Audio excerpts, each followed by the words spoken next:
£5 million. That is the exact number that was funneled through a shell company in Luxembourg, while the British public was told their monarchy was operating with dignity and tradition. But here is what makes this story unlike anything you have ever heard about the royal family. The person who stopped it, the person who planted the trap that brought this entire scheme crashing down, has been dead for over 3 years. Queen Elizabeth II, from beyond the grave, just destroyed Queen Camilla's grip on the Windsor legacy. And the way she did it is so surgically devastating that constitutional lawyers are calling it the most brilliant legal maneuver in modern British history. At exactly 4:45 this morning, the heavy iron gates of Clarence House swung open to release a single document, a decree bearing the signature of King Charles III, that effectively ended Camilla's reign of influence over the Windsor fortune. This is not palace gossip. Our investigative team has spent 6 hours verifying a leaked classified document, and what it reveals is a complete structural shift in who holds power inside the monarchy.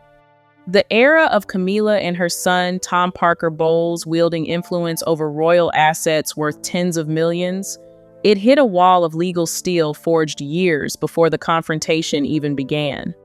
Now, I am going to walk you through every detail of this collapse.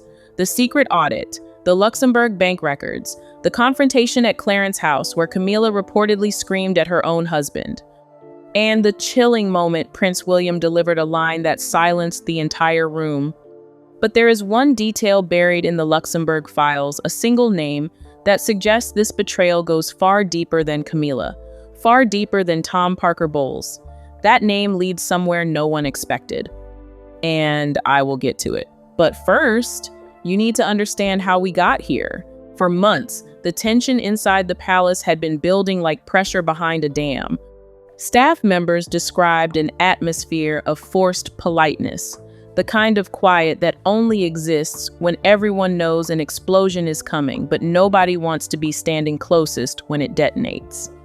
The fuse was lit by something deceptively simple, a routine audit. Think of it this way. You run a family business that has been in your family for generations.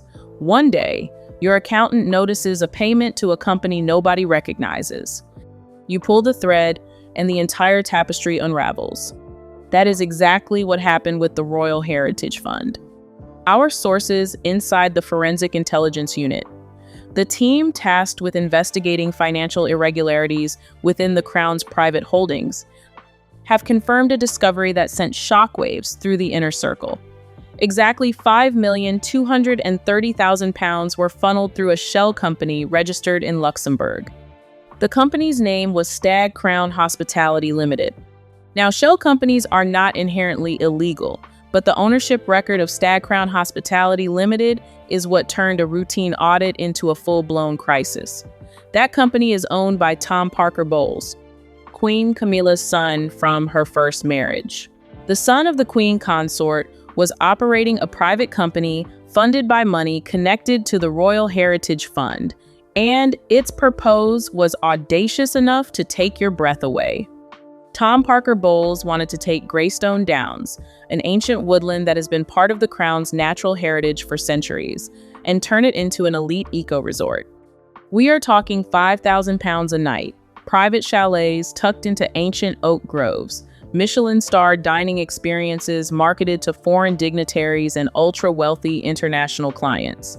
Picture it, a forest that has stood since before the Norman conquest, where deer have grazed for 1,000 years, being bulldozed into a luxury wellness retreat with heated infinity pools and artisanal cheese boards. That was the plan. And it almost worked. Here is where this story goes from scandalous to genuinely extraordinary. Because Queen Elizabeth II, the woman who spent 70 years on the throne mastering the art of patience, silence, and strategic precision, saw this coming 5 years ago. Inside a sealed leather envelope bearing the late Queen's personal monogram, the kind of envelope that is only opened upon specific legal triggers, a codicil written in 2021 was activated this morning. A codicil, for those unfamiliar with the term, is an addition or amendment to a will. It does not replace the will itself. It supplements it with additional instructions that carry the full weight of law.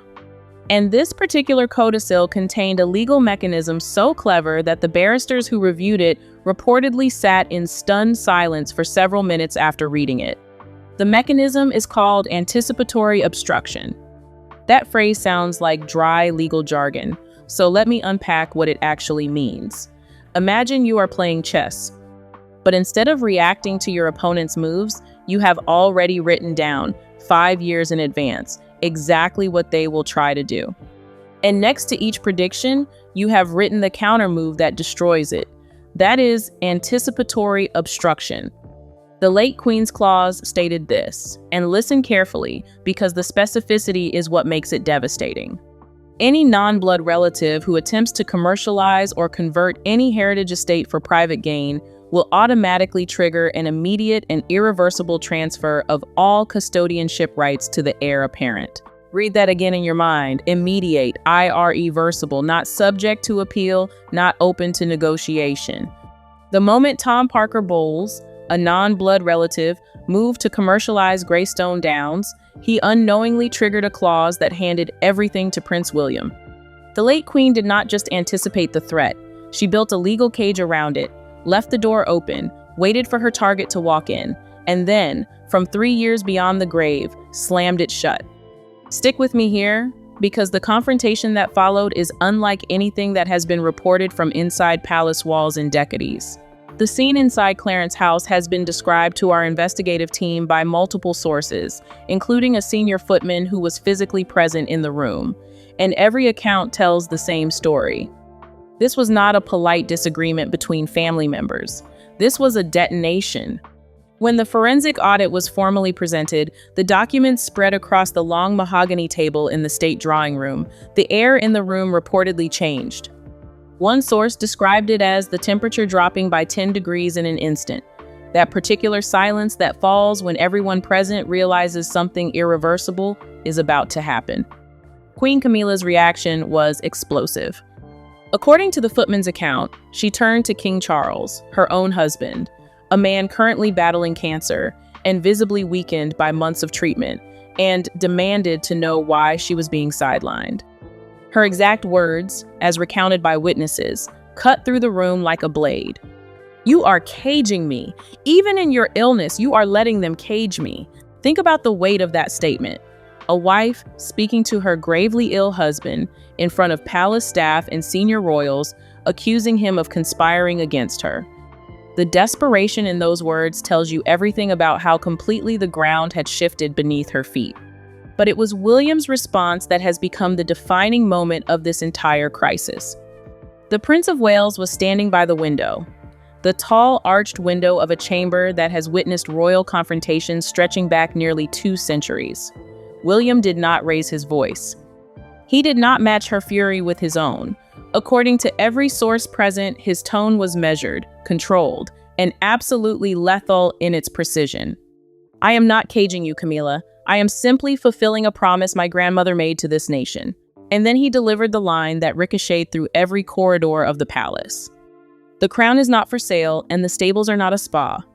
That single sentence dismantled months of commercial planning, millions of pounds in projected investment, and the entire foundation of Camilla's influence strategy.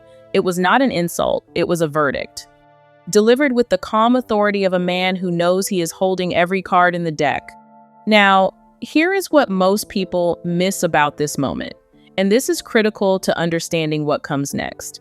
William was not just shutting down one scheme, he was establishing a precedent. By invoking his grandmother's legacy in front of witnesses, in a formal setting, he was making it clear that every future challenge to the heritage estates would be measured against the same standard. And the standard is this: the crown's assets are not personal property, they are sovereign trust, and sovereign trust does not have a price tag. Let me take you back in time now, because the confrontation at Clarence House did not happen in a vacuum. It was the culmination of a meticulous, weeks-long intelligence operation that began with a single intercepted email.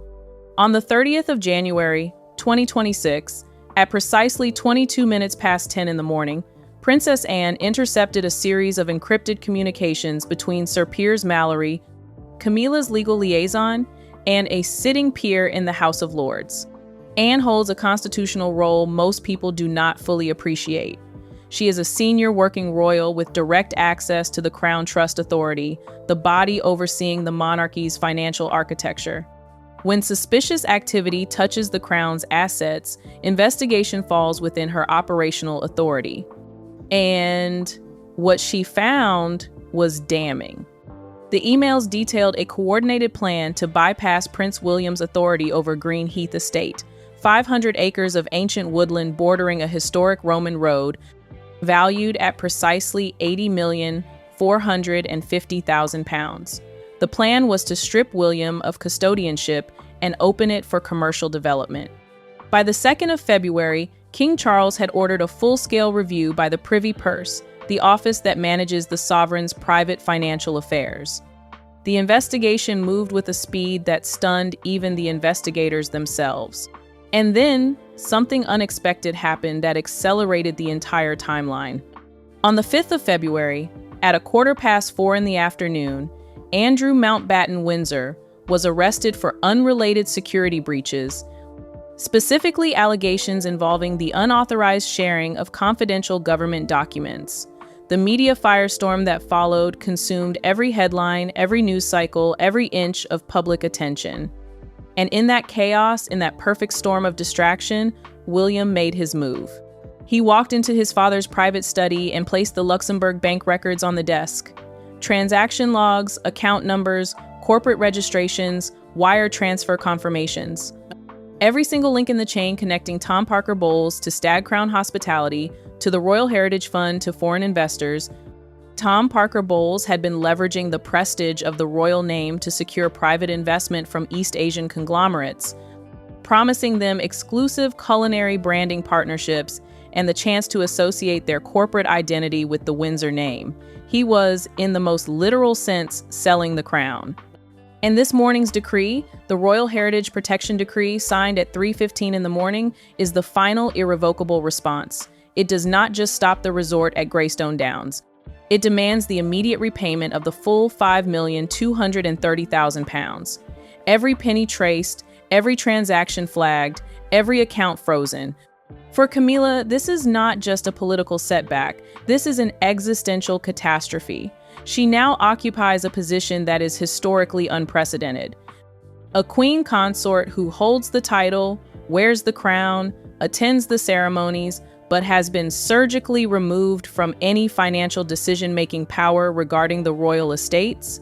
The title remains, the influence is gone. But here is the question that has been gnawing at our investigative team all morning, and I suspect it is gnawing at you too. Why did King Charles wait until this specific morning to authorize the crackdown? He had the Luxembourg files for weeks, he had the forensic audit results, he had the legal authority to act at any point. So why 3:15 in the morning on the 12th of March? The answer lies on the 3rd page of those Luxembourg files. And on that page is a name we have not mentioned yet, that suggests the betrayal surrounding this £80 million conspiracy reaches far beyond Camilla, far beyond Tom Parker Bowles, into a circle that William himself once trusted completely. I am going to reveal that name, but first, you need to understand what happened at Greenheath, because the trap that was sprung there makes the Greystone Downs maneuver look like a warm-up exercise. While the world was processing the shockwaves from Clarence House, a second and even more devastating blow was delivered to the Queen Consort at exactly 9:46 this morning. If Greystone Downs represented a legal barrier, a wall that Camilla crashed into, then Greenheath Estate has become the site of her most public and most humiliating defeat. A defeat so complete that her own PR team could only muster a single sentence in response. Breaking reports from our investigative team at the Crown Trust Authority confirm that a strategic mechanism laid decades ago has finally activated, and the scope of what the late Queen built is almost incomprehensible. Greenheath Estate is 500 acres of ancient woodland, oak trees that were saplings when Henry VIII was alive, wildflower meadows never plowed, streams that have carved paths through chalky soil for millennia, and bordering its southern edge runs a Roman road, an actual surviving stretch built nearly 2,000 years ago. Camilla's vision for this land was grand: a media-branded culinary wellness center, French spa conglomerate backing, private investors from Dubai, celebrity chefs curating seasonal menus, all wrapped in the mystique of the Windsor name. On paper, it might have been profitable, but at 10 o'clock this morning, that vision was systematically dismantled, layer by layer, like a surgeon removing a tumor. Our investigators have verified something that even we struggled to believe. A secret trust valued at £37 million had been quietly constructed over 30 years through strategic financial transfers, everyone personally approved by Queen Elizabeth II. The fund was invisible to anyone not specifically authorized to see it, hidden through the kind of institutional complexity only someone with 7 decades of sovereign experience could engineer. Its purpose was singular: a financial fortress for Prince William's future environmental initiatives at Greenheath. Here is where it gets truly surgical, and I want you to pay close attention because the precision of this operation reveals just how far ahead the late Queen was thinking. It began with Princess Anne acting with the full authority of the Crown Trust. She sealed the final asset transfer at precisely 5 o'clock yesterday afternoon. That means the legal ownership of Greenheath shifted to William's trust before any of the events at Clarence House even took place. The confrontation this morning was not a battle, it was a notification, a formal announcement that the war was already over. Then the documents executing the transfer were backdated to the 28th of December, 2025. This is a legal technique that establishes the effective date of a transaction as earlier than its execution date. And the reason this specific date matters is devastating. Because by backdating the transfer to that date, every single commercial contract that Camilla had signed in the interim was rendered not just void, but legally non-existent. Every letter of intent, every memorandum of understanding, every partnership agreement with the French spa conglomerate and the Dubai investors, all of it. Those contracts were signed by someone who, as of the effective date, had no authority over the asset. It is as if they were never written. The ink itself became meaningless.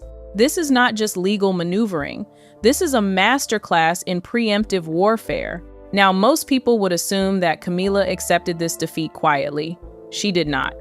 And what happened next, at Romley House, reveals the desperation of someone who realizes the ground beneath them has turned to air. The crisis meeting at Romley House last night has been described by palace insiders as the most intense private royal gathering in recent memory. Inside, a wood-paneled study lined with leather-bound volumes and oil portraits of ancestors who would shudder at the conversation taking place beneath their gaze, Camilla summoned Tom Parker Bowles and 2 of her most aggressive estate lawyers. The meeting lasted exactly 52 minutes, and during those 52 minutes, Camilla made a decision that reveals the depths of her strategic desperation. She was prepared, according to multiple sources, to launch a posthumous attack on the late Queen's mental clarity. The Queen Consort was prepared to argue that Elizabeth II, the woman who served as sovereign for 70 years, who navigated the Cold War, the collapse of empire, and every personal crisis with iron composure, was mentally incompetent when she signed these documents. Camilla was heard telling her legal team, "We will claim she was manipulated. We will claim William and Catherine coached an elderly woman into signing away these rights." This was not just legal strategy. It was historical vandalism, an attempt to rewrite the legacy of the most respected monarch of the 20th century to salvage a commercial real estate deal. But the counteroffensive from King Charles was instantaneous and devastating. At 2 o'clock this afternoon, a private warning was delivered to Camilla, not in person, not through an intermediary. Through a formal courier, the kind of communication protocol reserved for matters of constitutional gravity. The king's tone, as reported by our sources, was cold and final in a way that left no room for interpretation. His message reportedly read, "Any attempt to rewrite my mother's history or challenge her sanity will be treated as an act of sedition against the memory of the crown itself. Do not force me to choose between my wife and the integrity of the monarchy." Read those last 2 sentences again.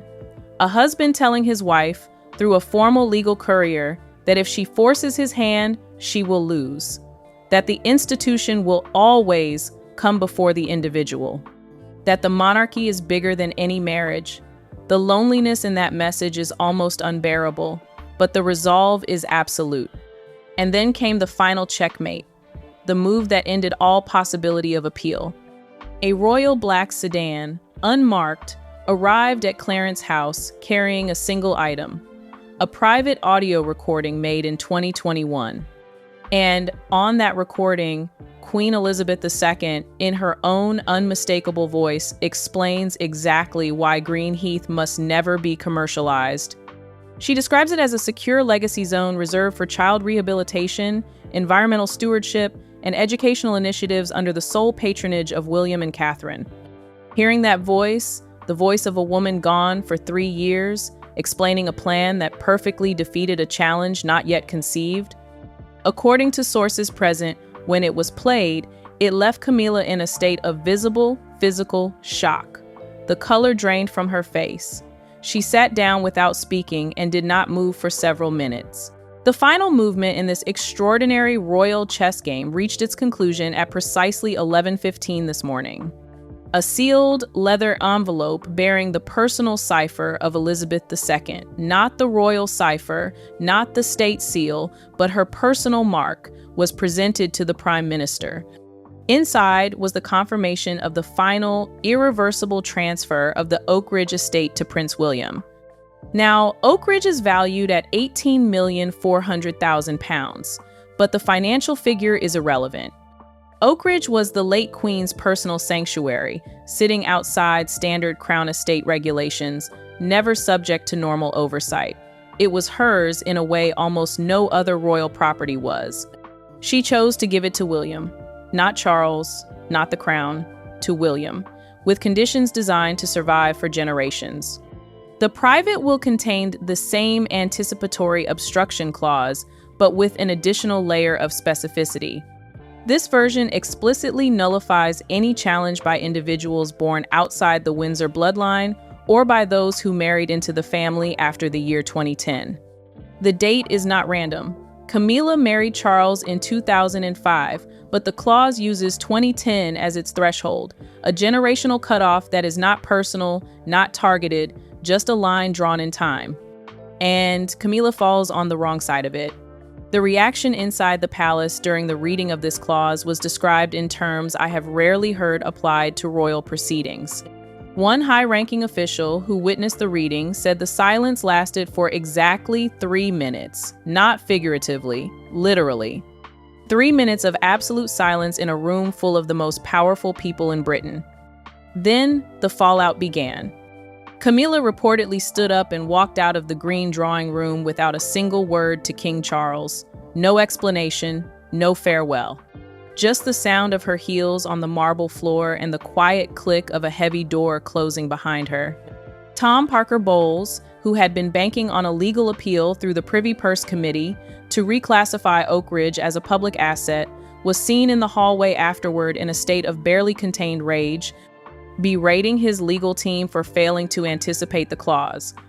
But the moment that has stayed with everyone who was present, the moment that defines this entire day, came from Princess Anne.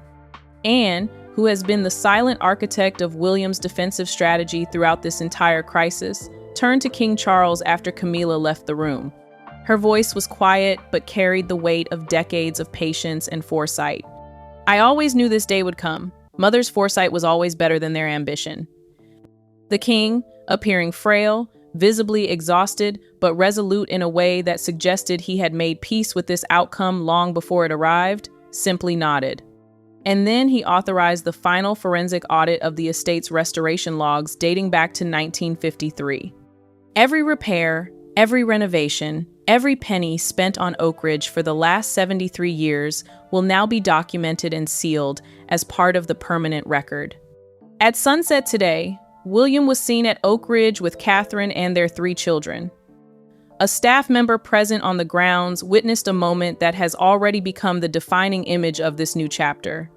Prince George, looking up at the old watchtower ruins that have stood on that hill since the Tudor era, crumbling but enduring.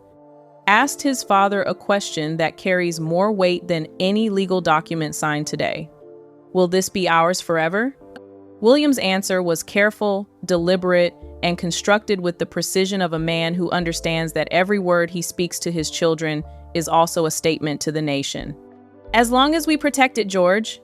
As long as we are stewards, not owners. Stewards, not owners. That distinction is the entire philosophy of the new monarchy in 5 words, and it is the direct opposite of what Camilla and Tom Parker Bowles were trying to build. Now, I need to shift gears, because what I am about to tell you changes the entire scope of this story. Everything we have discussed so far, the audits, the Luxembourg files, the estate transfers, those are the symptoms. What happened at 11:42 this morning is the cure. Our investigative desk received confirmation of what is being called the Windsor Overhaul. A classified memorandum confirms that King Charles III has officially transferred final strategic authority to Prince William. This is not delegation. This is the formal transition of the monarchy's operational soul from one generation to the next. With the silent but fierce backing of Princess Catherine, William is implementing changes that would have been unthinkable even 5 years ago. Sources close to the Privy Council have confirmed that the monarchy will now operate under what is being called a slenderized model, meaning fewer working royals, tighter accountability, and a level of financial transparency that has never existed in the institution's 700-year history. The era of aristocratic courtiers making decisions behind oak-paneled doors, accountable to no one, protected by centuries of precedent and privilege, that era ended at 11:42 this morning. William has installed what amounts to a new board of directors for the monarchy. And at the very top of his agenda, above the estate protections, above the financial reforms, is the total quarantine of the scandals that have metastasized through the family for decades. The primary target is the Andrew problem. Following his arrest for alleged involvement in sharing confidential government documents, William has moved to strip Andrew of every remaining vestige of status and access. But the implications reach further than one disgraced prince. They reach directly into Queen Camilla's inner circle.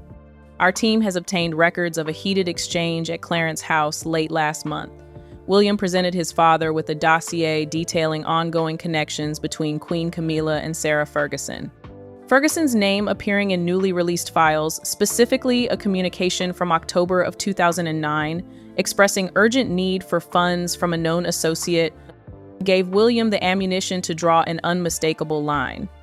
According to a voiceover account from a senior aide who was present, William told his father with unflinching clarity, "The institution cannot survive the stain of association.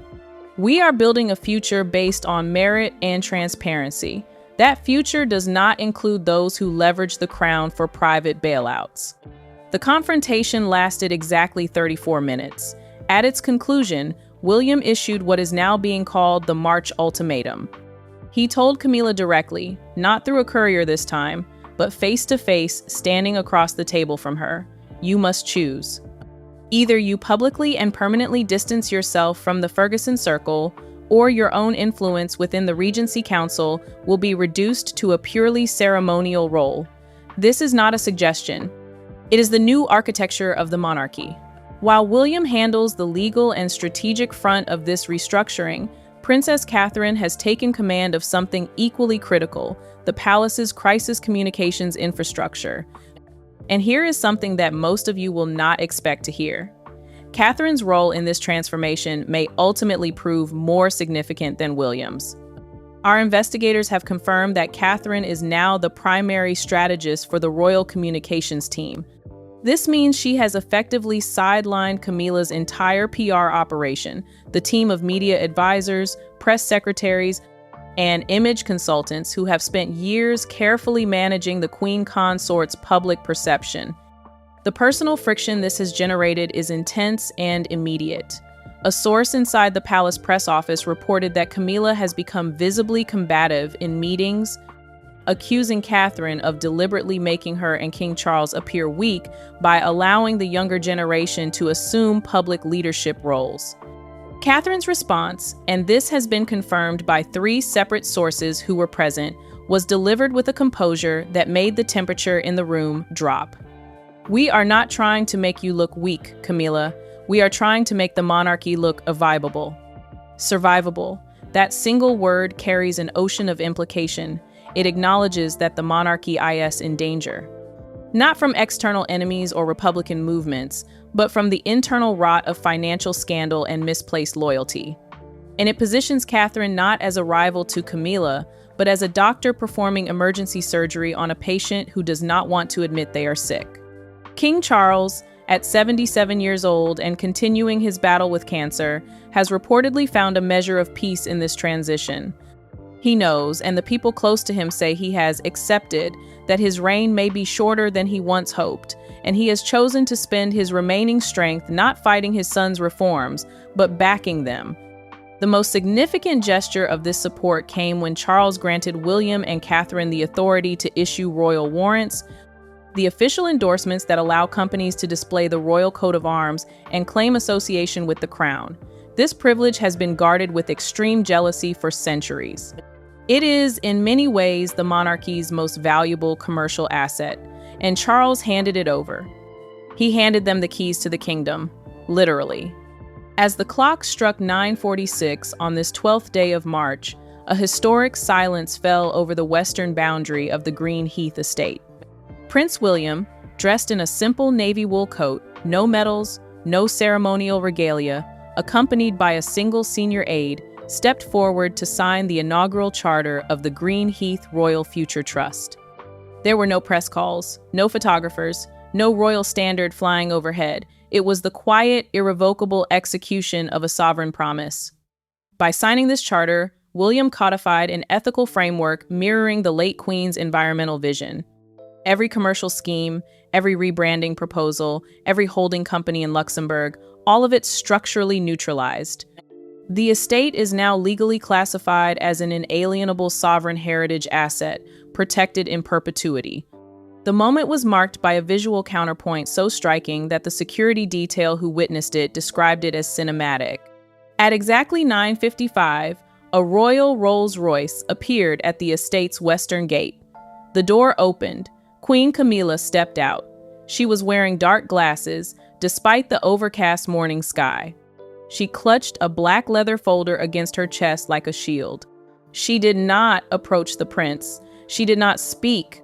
She stood in complete silence for exactly 3 minutes, watching from behind a boundary she could no longer cross, the unfolding of a vision she can no longer claim, control, or reverse. Then she returned to the car. The door closed.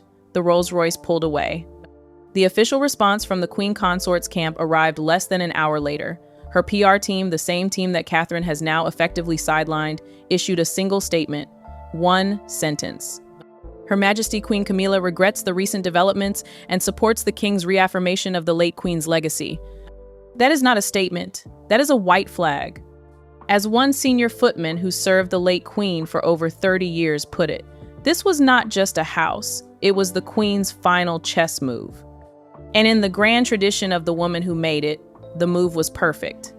But even as William stood at Green Heath with his family, even as the charters were signed and the trusts were sealed, a darker truth was emerging from the palace's digital infrastructure. A truth that threatens to turn this victory into something far more complicated. Our investigative team has confirmed the most shocking detail of this entire £80 million conspiracy, and I need you to brace yourself for this, because it changes everything about who we think the players are. The unauthorized login to the Stag Crown Hospitality accounts, which occurred at 4 o'clock this morning, just minutes before the King's decree was signed, has been traced to a specific terminal inside Kensington Palace. This terminal does not belong to a staff member. It is not located in the administrative wing. It is not in a shared office or a communications center. It is situated within the private living quarters of the household. This means the digital fingerprints of this conspiracy do not lead to Clarence House, they do not lead to Luxembourg, they lead directly to William's home. Someone who sits at William's own table, someone who passes him in the hallway, who attends family dinners, who is trusted with access to the most secure network in the British government. was monitoring the collapse of Camilla's scheme from the inside. The forensic logs reveal something even more troubling. Exactly 3 files were deleted from the system 40 seconds after the king's decree was officially signed. Those 3 files contained the complete list of private investors who had been promised what Tom Parker Bowles was calling Royal Culinary Circle access, exclusive partnerships that would have allowed foreign corporations to brand themselves with the Windsor name. Someone wanted those names to disappear, and they almost succeeded. Was this an act of sabotage designed to help William by destroying evidence that could embarrass the crown? Or was someone within the prince's inner circle secretly profiting from Tom's hospitality scheme and covering their tracks? The answer came at 1:30 this afternoon. A full forensic sweep of the internal network was authorized by Prince William himself, and our sources within the Royal Protection Command have confirmed that the individual, the Kensington Mole, has been identified. The IP address did originate from the private living quarters, but the motive was not what anyone expected. It was not profit, it was not sabotage, it was not betrayal. According to a leaked security memo, the access was a controlled extraction.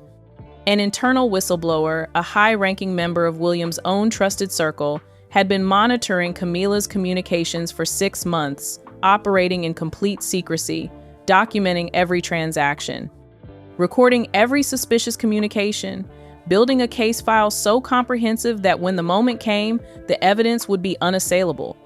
This individual successfully retrieved the final list of foreign investors just seconds before Tom Parker Bowles attempted to permanently delete the evidence.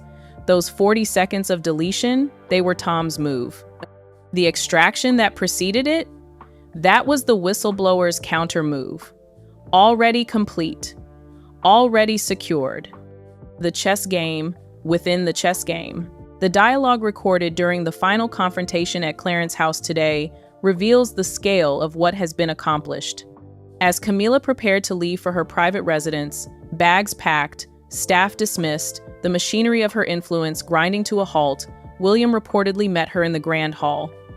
The hall is vast, echoing, designed to make individuals feel small against the weight of history. And on this afternoon, it served that purpose with devastating effect. A witness described the exchange as the final closing of a book that has been written over the course of decades. William reportedly said, "The shadows you tried to cast over my grandmother's legacy have been erased by her own hand. The files are secure. The investors have been notified. Your son's brand is finished." Camilla's response, delivered in a whisper so quiet that only those standing closest could hear it, was perhaps the most revealing statement of the entire day. "You have learned too much from her, William. From her, from Elizabeth, the woman who waited, the woman who planned, the woman who built legal fortresses out of patience and signed documents that would detonate 5 years after her death with the precision of a timed charge. William learned from the best, and Camilla knows it." So where does this leave us? The mechanism is now fully operational and structurally unassailable. The Royal Future Trusts covering Green Heath, Oak Ridge, and Greystone Downs are now legally recognized as inalienable sovereign assets. They cannot be sold, leased, commercialized, or converted. Period. A new Windsor Protocol has been established, requiring a forensic audit of every royal marriage contract. This is not retroactive punishment. It is a preventative measure designed to ensure that no future spouse of a Windsor heir can ever leverage the marriage for commercial access to crown assets. The door that Camilla walked through has been permanently sealed behind her. The repayment of the full £5,230,000 has been secured against Camilla's future private income. The money will be returned, every pound of it. Now, let me walk you through the 3 most realistic paths forward for the remainder of this year. The first possibility is exile. Tom Parker Bowles officially relocates his business interests to Rome. He is effectively barred from any royal event for the next decade. His hospitality brand is dissolved. His access to the Windsor name is severed completely. The second possibility, and the one gaining the most traction among constitutional scholars, is the Regency path. King Charles III, citing his health and the demonstrated success of William's leadership during this crisis, appoints William as Prince Regent by December. This would grant William full sovereign powers, while Charles remains king in name, a constitutional arrangement that has historical precedent and growing support.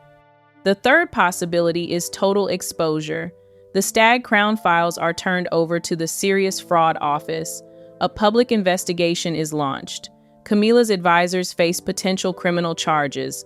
The probability sits at roughly 20%, but it is rising. The Regency path is the one that constitutional experts consider most likely, and the reason is simple. William has proven, through this entire crisis, that he can protect the institution from the inside out. He defeated an £80 million conspiracy without issuing a single public statement of outrage, without a single press conference, without a single leak that he did not control. He won in silence, just like his grandmother taught him. But as we close this report, one final detail has emerged, and it is this detail that will carry us into the next chapter of this story. The list of investors recovered by the whistleblower contains a name that has sent a shockwave through the global diplomatic community. It is not a British name. It is not a European name. It is a name connected to the Montecito Circle. Was this scheme, this £80 million conspiracy to commercialize the Windsor heritage, a joint venture between Camilla and the self-exiled royals living in California? The money trail is leading across the Atlantic. Wire transfers have been traced to a financial institution in Santa Barbara. The amounts are significant. The timing aligns with key moments in Tom Parker Bowles' fundraising timeline. We are tracking every transaction, we are verifying every account number, and the picture that is forming suggests that the betrayal of the Windsor legacy was not just an internal family dispute. It was a coordinated transatlantic operation involving people who publicly claim to have left the institution behind, but who, it now appears, never stopped trying to profit from it. Remember the opening of this story. £5 million, a shell company, a dead queen's legal trap. It all seemed contained within the walls of the British palace system. But those walls have cracked open, and what is spilling out reaches across an ocean. The crown is not for sale. William said it this morning. Elizabeth wrote it into law 5 years ago, and now the world is about to discover just how many people tried to buy it anyway. The next level of this story is about to go global. The names on that investor list will reshape everything you think you know about the modern monarchy. And the forensic trail we are following leads to a door that someone very famous desperately wants to keep closed. That door is about to open. We will be here when it does. Stay with us.